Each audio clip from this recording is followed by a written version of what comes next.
kelompok 3 yang terdiri dari aku, Cantika Putri Pradani dengan akhir NIM 084. Aku Diana Tasya Rusnadi dengan akhir NIM 007. Aku Muhammad Isana Didi dengan akhir NIM 094. Aku Wahyu Hidayat dengan akhir NIM 06. Yang telah diberikan kesempatan pada kali ini oleh Pak Rofik selaku dosen pengampu mata kuliah pemrograman komputer untuk menjelaskan pemahaman untuk mengenai proyek Simulink.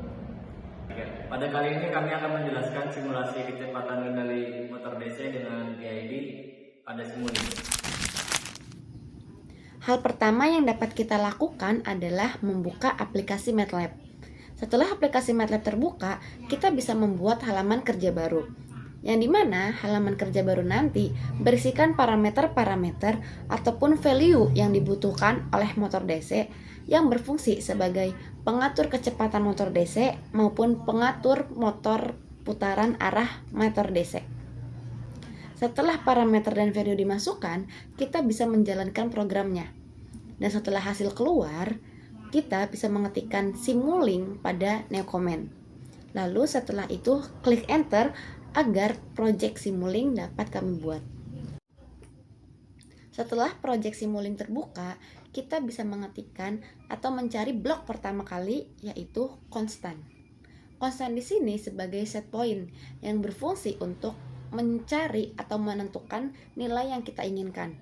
Seperti contohnya di sini kita memakai 100 RPS. Mengapa konstan digantikan oleh set point? Karena konstan itu nilai yang tidak dapat berubah. Sedangkan set point yaitu nilai yang berubah-ubah dan menjadi tujuan sistem untuk dicapai. Karena di sini kita menggunakan 100 RPS atau 100 RPS merupakan nilai yang ingin kami capai. Komponen kedua yang dapat kami cari adalah block sum. Block sum di sini untuk mengatur kesalahan dari set point sebelumnya, yang dimana dia memiliki dua output, yaitu output plus dan output minus. Gain ini berfungsi untuk mengalihkan sinyal dengan nilai konstan yang sudah ditentukan, yaitu gain KP 1,2. Berfungsi untuk sebagai penguat atau pengurangan sinyal. Output dari gain ini, sinyal akan dikalikan nilai 1,2, yaitu gain KP 1,2.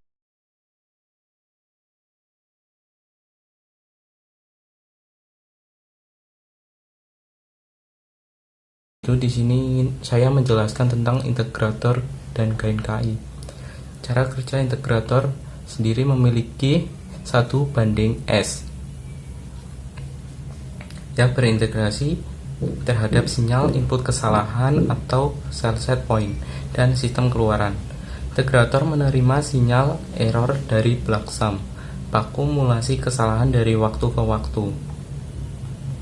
Dan integrator sendiri memiliki fungsi mengatasi kesalahan stable state. Secara matematis, aksi integral menghitung luas total di bawah kurva error terhadap waktu. Dan gain sendiri, cara kerjanya, sinyal keluaran dari integrator atau hasil integrasi error kemudian dikalikan dengan gain KI dalam aksi integral dalam pengontrolan SIS. Hasil dari perkalian ini selanjutnya ditambahkan dengan aksi proporsional dan turunan sebelum dikirim. Dan fungsi dari gain KI sendiri, gain KI menentukan seberapa kuat aksi integral mempengaruhi sinyal kontrol nilai gain KI yang melampaui batas ATA.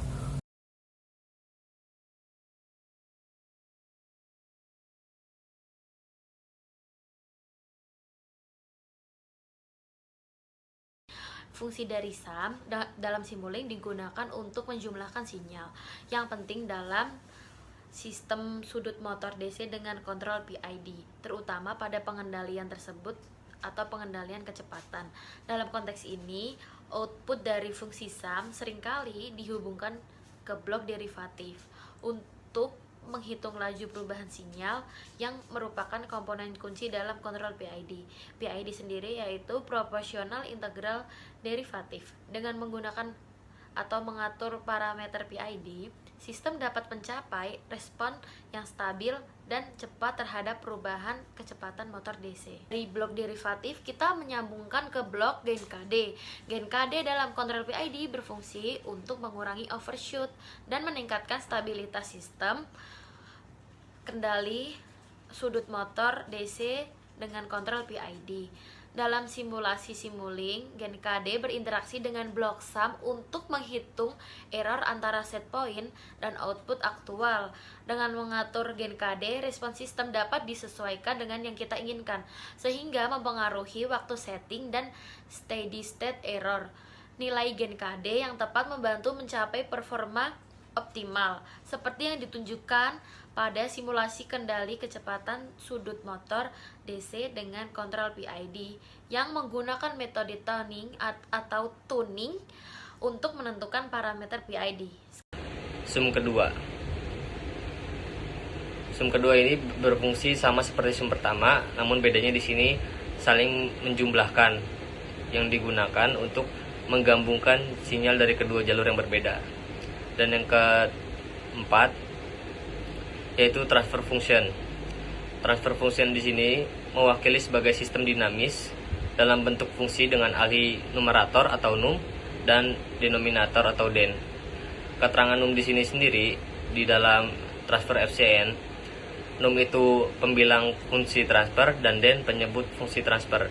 Output dari transfer FCN ini respon sistem terhadap sinyal input yang masuk.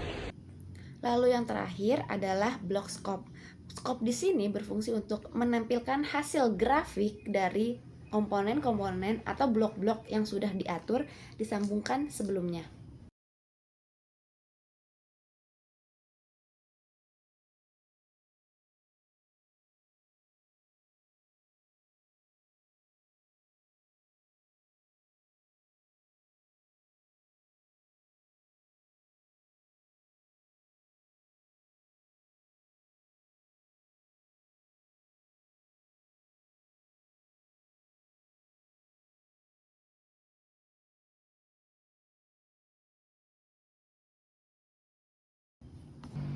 Hasil grafik yang keluar seperti yang kita dapat lihat adalah merupakan hasil output dari semua blok yang sudah kami buat, yang dimana ada beberapa grafik yang tertampang yang berarti dia menunjukkan hasil dari parameter gain yang sudah kami atur.